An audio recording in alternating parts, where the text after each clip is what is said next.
এই বাংলাদেশের মুসলমান যারা রয়েছে তারা আসলে তারা যেমন নিজেদের ধর্মের প্রতি তাদের সহানুভূতি রয়েছে, অন্যান্য ধর্মের যারা রয়েছে তাদের প্রতিও তাদের সহানুভূতি রয়েছে। কিন্তু এই সহানুভূতিকে ব্যবহার করে কেউ যদি নিজেদের ওই ভারতে বসা চক্রান্ত, যারা মাসের 30 দিনের 25 দিন দেহটা নিয়ে এই বাংলাদেশে বসে থাকে আর বাকি 5 দিন মনটা নিয়ে ভারতে যায়, সেখানে চক্রান্ত করে এবং সেই চক্রান্তের এক্সিকিউশন এই বাংলাদেশে এসে ঘটায়, সে সকল উগ্রবাদী হিন্দুদেরকে প্রতিহত করার জন্য আমাদের মনে বিন্দুমাত্র সহানুভূতি থাকবে না।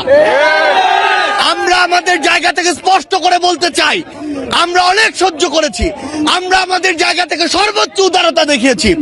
আমরা দেখেছি এই অভ্যুত্থানের পূর্বে কারা কতটুকু এই অভ্যুত্থানকে সমর্থন করেছিল।